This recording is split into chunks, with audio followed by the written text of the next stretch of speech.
Oi, tudo bom, gente?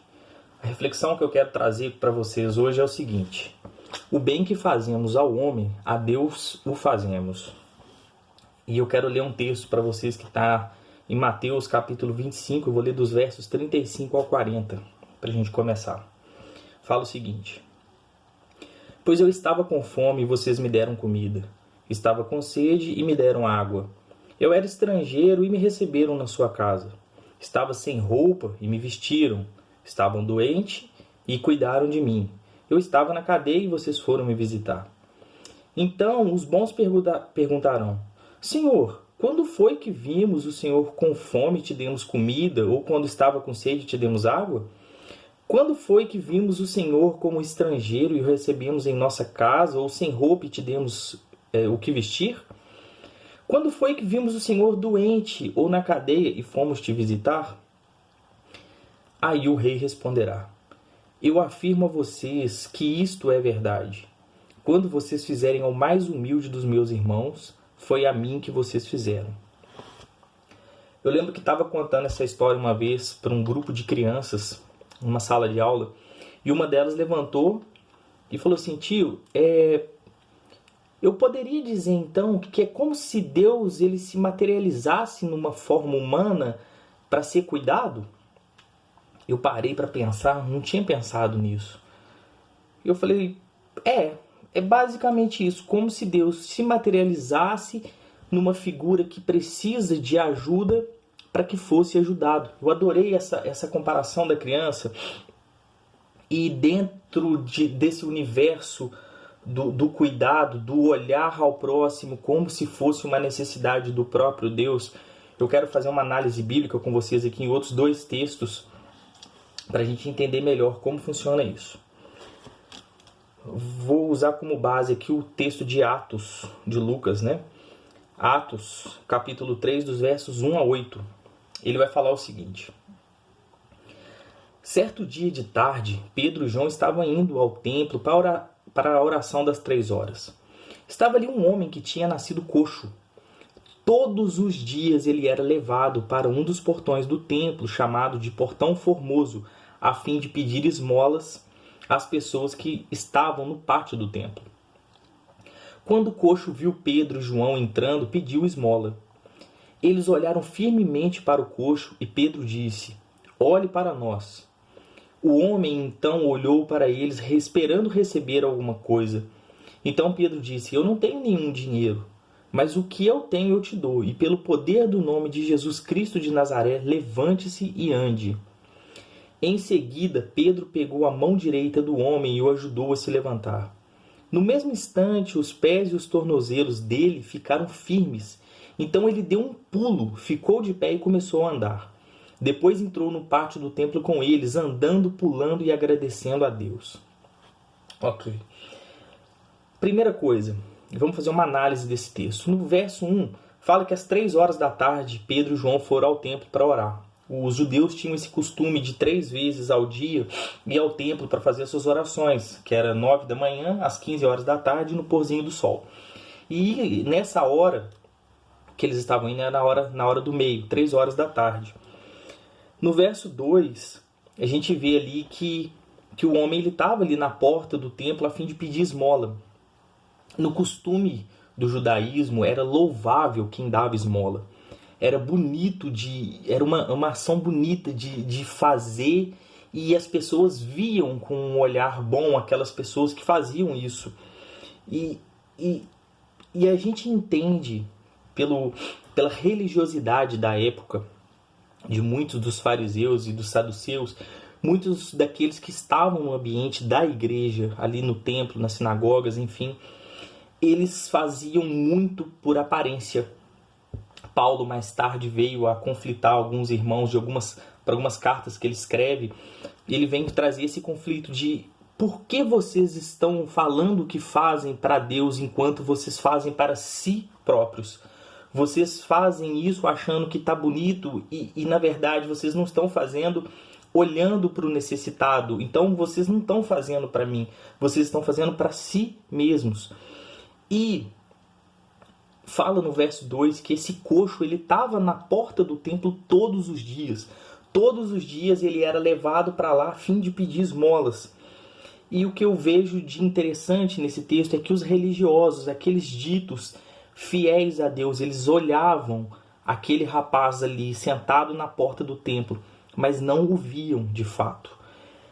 Será que eles se preocupavam de verdade com aquele coxo, aquele rapaz que estava ali por trás daquela mendicância? Será que eles realmente estavam importando com a situação daquele rapaz?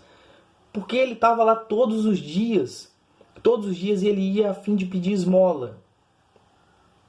E as pessoas davam esmola porque era bonito dar. Mas e aí? No verso 3, fala que o coxo viu Pedro e João e quando viu pediu esmola a eles. Esse coxo ele estava se submetendo a uma vida miserável.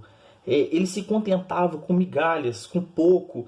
É como procurar no transitório, nos prazeres mais palpáveis, naquilo que é rápido, uma satisfação para um problema que é eterno.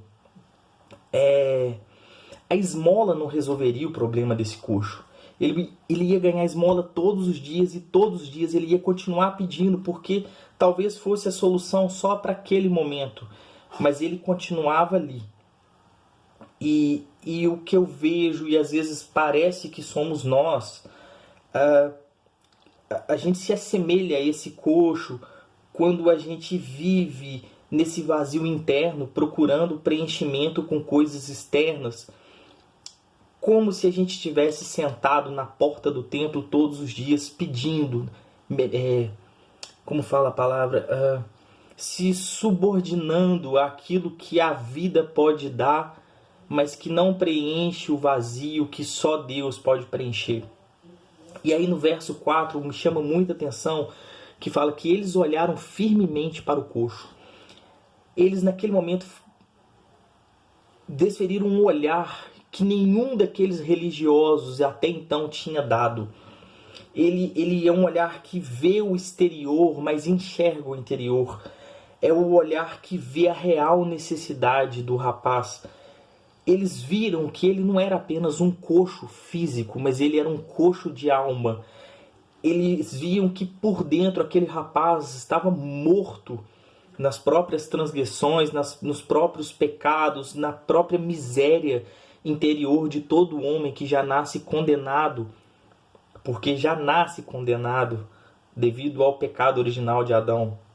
Então Pedro e João olham, eles têm sensibilidade no olhar, que eu acho que é vital a gente ter essa sensibilidade de olhar para as pessoas e conseguir fazer uma leitura, uma análise, vendo as reais necessidades.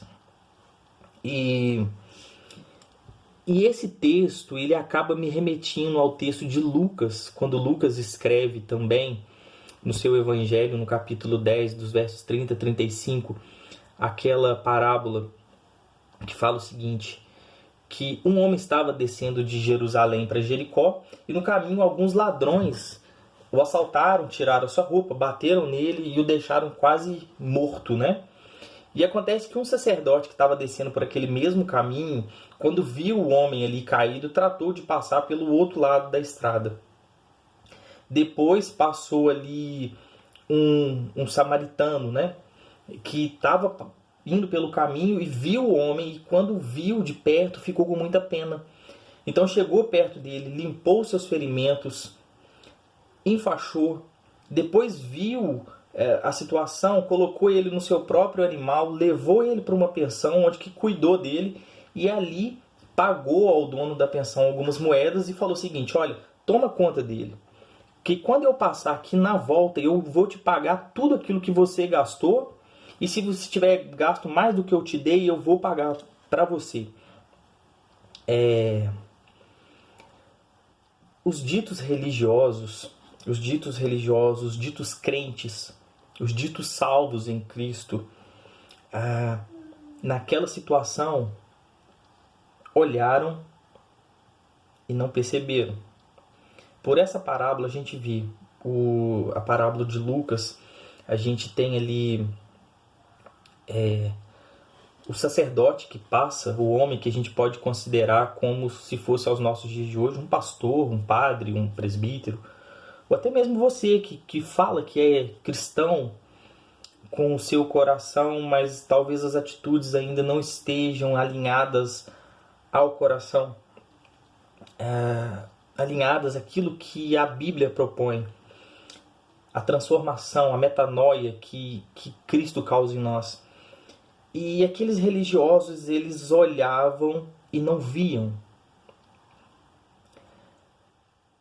O samaritano, nessa parábola, ele viu.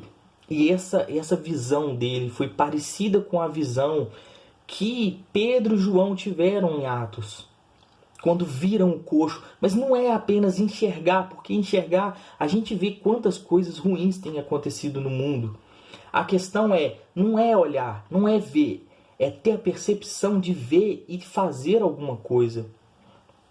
Então, nessa parábola, eu admiro esse samaritano que, por cultura, era um ser desprezível. Ninguém gostava de samaritano, eles eram subjugados como pessoas ruins. Eles eram uma mistura de raças que não era muito boa, bem quista no meio dos chamados crentes. E ali ele fala que não só viu a ferida, a necessidade do homem caído, mas a gente vê os verbos que acompanham a visão dele. Limpou, enfaixou, carregou, lavou, cuidou, pagou, fez o bem ao rapaz. E o mais interessante fez o bem a Deus. E aí eu retorno ao texto de Atos, no verso 5. Deixa eu até voltar aqui. Ok. No verso 5, para a gente ver como que esse olhar do coxo, que olhar que era esse, que olha para Pedro e João e sem ter que dizer outras palavras, que ele apenas falou assim, eu quero esmola, por exemplo. Ele pede esmola, é um olhar ali que espera migalhas, como eu já falei, espera o resto, é uma solução temporária. É como se ele estivesse dizendo assim, Pedro, João, eu preciso de uma solução temporária para os meus problemas, eu preciso de uma esmola. Então sejam bonzinhos igual os fariseus são e me dá um pouco daquilo que você tem, porque você vai ser bem visto e vai sanar um problema meu que pelo menos por hoje vou ficar legal. Ele mesmo não compreendia a sua real necessidade. Ele achava que as esmolas trariam contentamento. Mas se trouxesse, ele não estaria todos os dias na porta do templo pedindo mais esmola. Nos versos 6 a 8, Pedro fala, olha, eu até, de repente, ele até teria alguma moeda no bolso, até teria alguma coisa para dar. Mas a visão de Pedro e de João, ela ultrapassa aquilo que poderia satisfazer o coxo por apenas o resto do dia. E ele fala, olha, eu não, ouro e prata não é o seu problema. O que eu tenho eu te dou, então levanta e anda. Pedro e João propõem uma solução real para um problema real, uma solução definitiva para um problema sério.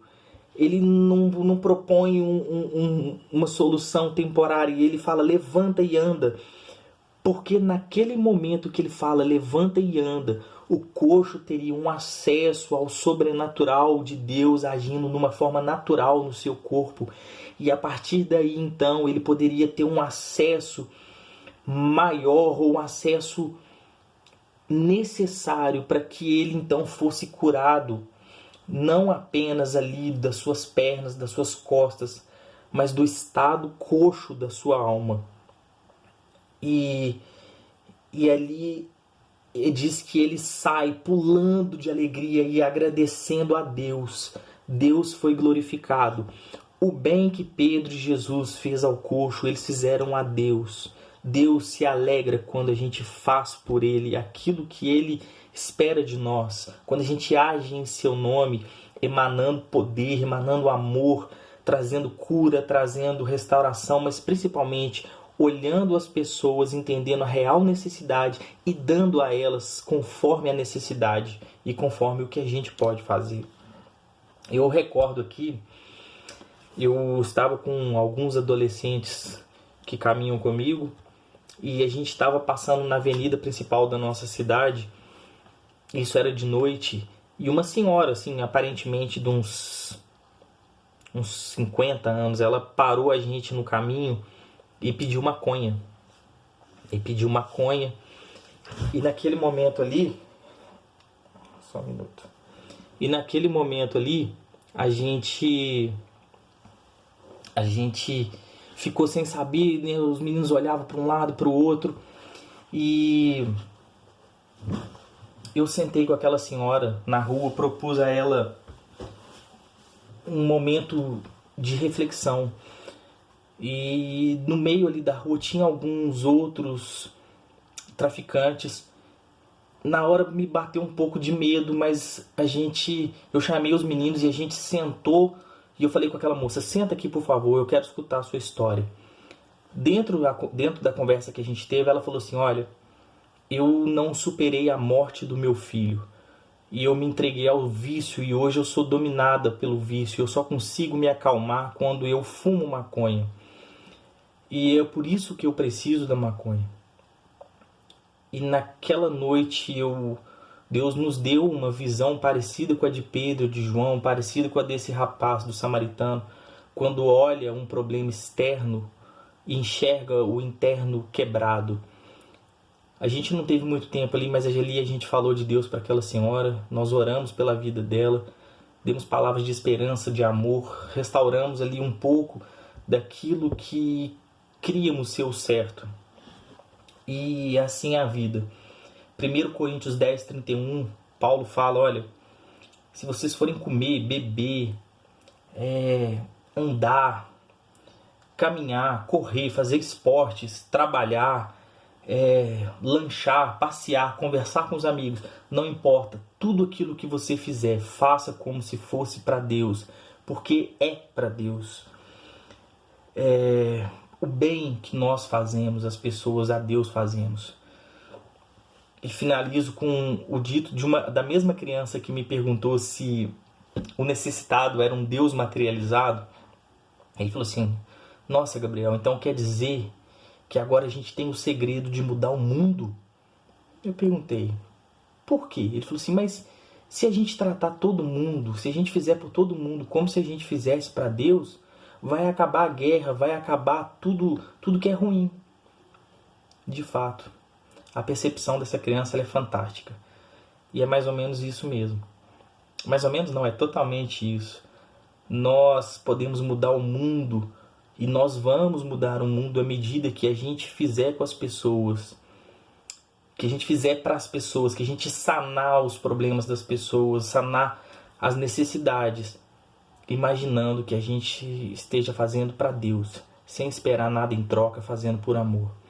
A minha oração para você hoje é que Deus toque no seu coração de maneira com que você consiga olhar, perceber as reais necessidades das pessoas e agir em prol, sabendo que você não está fazendo para aquela pessoa, não está fazendo por uma autopromoção, mas fazendo para glorificar o nome de Deus. E assim a gente vai evoluir nesse mundo. Que Deus abençoe você através dessa palavra. Depois eu vou estar passando os textos usados aqui embaixo e vocês podem acompanhar melhor. Deus abençoe e fiquem com Deus. Amém.